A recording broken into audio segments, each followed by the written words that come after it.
আমি শহীদ ওসমান হাদির যে বড় ভাই ইমিডিয়েট ওমর ভাই, তাকে আমি সরাসরি প্রশ্ন করেছি যে আপনি যে বার্মিংহামে গিয়ে সেকেন্ড সচিব হিসেবে দায়িত্ব পালন করছেন, যার কারণে আমরা তো আসলে বিভিন্ন প্রশ্নের সম্মুখীন হচ্ছি এবং আপনার কারণে ইনকলাব মঞ্চ ইনকলাব কালচার সেন্টার ক্ষতিগ্রস্ত হচ্ছে।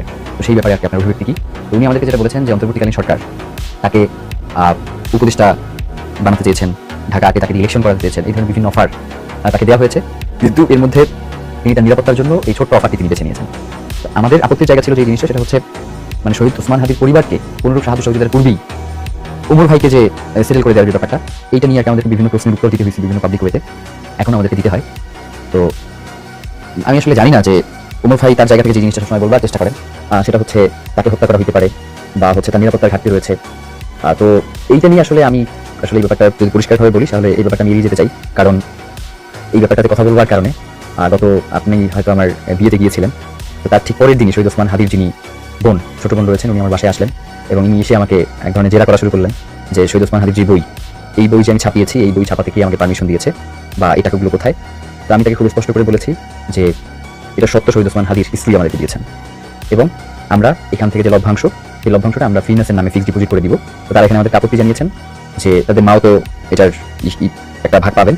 তো আমরা বলেছি যদি ভাগ পায় তাহলে আমরা এটাকে তাকেও দেওয়ার করবো। এখন ব্যাপার যেটা, সেটা হচ্ছে বইয়ের রয়্যালিটির কথা বলতেছি। তো এখন যদি আমরা চাকরি নিয়ে কথা বলি তাইলে আবার কোন বিপদের মধ্যে পড়ে যায় আল্লাহ ভালো জানে। তো আমাদের জন্য আসলে সবাইকে সঙ্গে নিয়ে লড়াইটা করতে পারলেই ভালো হইতো, কিন্তু আমরা সেই আসলে লড়াইটা সবাইকে নিয়ে করতে পারতেছি না। এটা হচ্ছে আমাদের জন্য একটা দুঃখ। এবং সবথেকে দুঃখের বিষয় যেটা, সেটা হচ্ছে আমরা যখন শাহবাগে আন্দোলন করছিলাম তখন আমাদের কাছে এমন এমন নিউজ আসতেছিল যে আমরা এখানে আন্দোলন করতেছি আর আমাদের নিয়ে দিন দরবার চলতেছে। তো আপনি ভাবেন যে যখন আপনি একজন মানুষের জন্য লড়াই করতেছেন তখন তার সবথেকে নিকটতম লোকজন যদি এই ধরনের কার্যক্রমে ব্যস্ত হয়ে যায় তখন আপনি তো মানসিকভাবে ভেঙে পড়বেন, এটা খুব স্বাভাবিক। যার কারণে দেখবেন যে আমাদের পুরো লড়াইটাতে খুবই ছন্দপতন ছিল আর কি। শহীদ ওসমান হাদি গত 1.5 বছর তার যে লড়াই, এই লড়াই সব থেকে যদি কেউকে বেশি প্রায়োরিটি দিয়ে বা ভালোবেসে একসঙ্গে রাখেন সেটা আমি।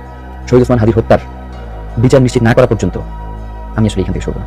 পুরো বাংলাদেশে আমার সাথে যদি একজন লোক না থাকে, আমি একা একা হলেও এই লড়াইটা করতে চাই। কারণ শহীদ ওসমান হাদির শাহাদাতের মধ্য দিয়ে আসলে আমার ব্যক্তিগত জীবনের যে আনন্দ, সেগুলো নষ্ট হয়ে গেছে। আমি এখন কোনো কিছুতেই আনন্দ খুঁজে পাই না, কোনো কাজেই খুব একটা আগ্রহ নিয়ে আমি করতে পারি না। তো যারা আমাদের উপরে জুলুম করছে, যারা আমাদের ভাইকে আমাদের কাছ থেকে কেড়ে নিচ্ছে, আমার ভাইয়ের প্রতি ইনসাফ না হওয়া পর্যন্ত আমি কাউকে ছাড়বো না। এতে আমার যতদিন সময় লাগে ইনশাল্লাহ আমি লড়বো। তবে একটা কথা বলি, সেটা হচ্ছে আমাদের প্রত্যেকের বোঝা উচিত আল্লাহ শহীদ ওসমান হাদিকে কতটুকু সম্মানিত করেছে। সুতরাং যাকে আল্লাহ সম্মানিত করে পৃথিবীর কোনো শক্তি নাই তাকে অসম্মানিত করবে।